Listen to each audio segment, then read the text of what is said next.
नमस्तुभ्यम नमाम्यहम हेमं सौहार्द्र। हे आर्यव्रत राष्ट्र देश के रहने वाले मेरे हम उम्र भाइयों, नौजवान साथियों, मेरे बड़ों, मेरे गुरुजनों, आप सभी को मेरा नमस्कार है, मेरा वंदन है।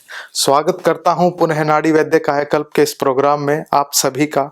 आज हमारा विषय रहेगा कि भोजन की सही मात्रा क्या है।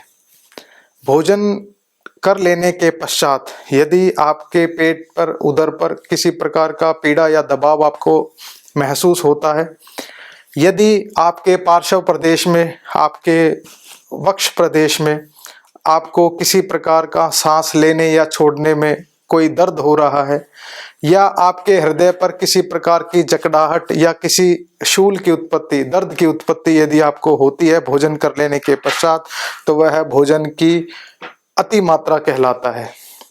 भोजन कर लेने के पश्चात यदि आपको सुख की अनुभूति नहीं हो रही, आपको सुख का अनुभव नहीं हो रहा, आपका मन प्रसन्न नहीं है, इंद्रियां आपकी जो हैं वह दुर्बल लगती हैं, या उसमें आपको बल कम लगता है, या किसी भी प्रकार का इंद्रियों में दोष लगता है, किसी भी प्रकार का इरिटेशन यदि आपको होता है, तो वह भोजन की अति मात्रा में आपको ले जाता है।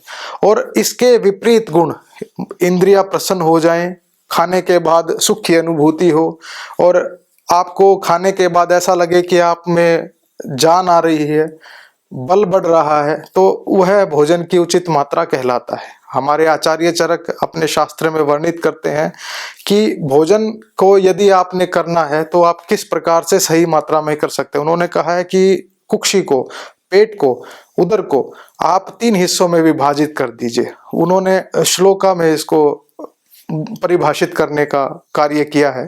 त्रिविधम कुक्षौ स्थापयेत अवकाशम आहारस्य आहारम उपयुजान तत् यथा एकमेव अवकाशांशम मूर्तानाम आहार विकाराणाम एकम द्रव्याणाम एकम पुनः वात पित्त श्लेष्माणाम एतावती ही आहारम मात्राम उपयुजानो, कि इसी मात्रा को आप सही उचित जाने।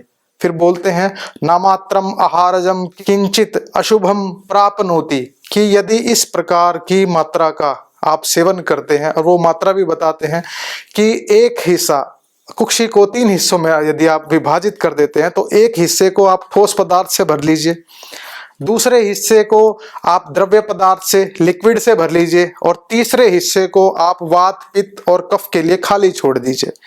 तो भोजन की जो मात्रा निकल के आएगी वह लघु मात्रा निकल के आएगी। और इस प्रकार से यदि आप भोजन का नित्य प्रतिदिन सेवन करते हैं तो आपको किसी भी प्रकार का शरीर में रोग नहीं हो सकता, क्योंकि आपके तीनों दोष समावस्था में रहेंगे। और इनके प्रकोपित होने से यदि आप ठोस पदार्थों के साथ साथ द्रव्य पदार्थ के साथ आप उधर को पूर्णतः भर लेते हैं, और आपको चलने, उठने, फिरने में, सांस लेने में तकलीफ हो, आपको बार बार हिल के डुल के अपने गैस को पास करना पड़े, तो वह भोजन की अनुचित मात्रा कहलाती है। और यदि इस आचार्य चरक जी के अनुसार यदि आप भोजन का सेवन करते हैं तो फिर श्लोक आता है रसात रक्तम ततो मांस मांसान मेदस्तो अस्थि च अस्थिनो मज्जा ततो शुक्रम शुक्राद गर्भम प्रजायते।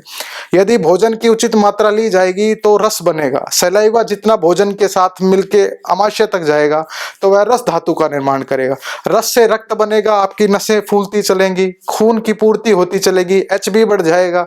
जिनका एचबी कम रहता है उनको भोजन बहुत चबा चबा के खाना चाहिए, ताकि जितना रस धातु के साथ पाक की अवस्था में जब भोजन जाएगा तो वह रक्त धातु का निर्माण करेगा। रक्त से मांस, मांस से मेद, मेद से अस्थि, अस्थि से मज्जा, मज्जा से शुक्र, और शुक्र के बाद में आपका ओज बढ़ेगा, जिसको आप आधुनिक भाषा में एनर्जी का लेवल बोल सकते हैं। तो इस प्रकार से किए गए भोजन का सही पान आपके समाज के जितने भी आपसे लोग जो जुड़े हुए हैं उनको स्वस्थ रखेगा, किसी प्रकार का रोग उनको नहीं होगा। गच्छामि पुनर्मिलाएं, जा रहे हैं पुनः इन्हीं भावों के साथ, आपसे पुनः भेंट हो सके, आप सुखी रहें, स्वस्थ रहें, समृद्ध रहें, और पुनः आपसे इसी आहार की अन्य श्रृंखला में आपसे पुनः भेंट हो सके और अति मात्रा पर हम आपसे बात कर सके। जय हिंद, जय आयुर्वेद।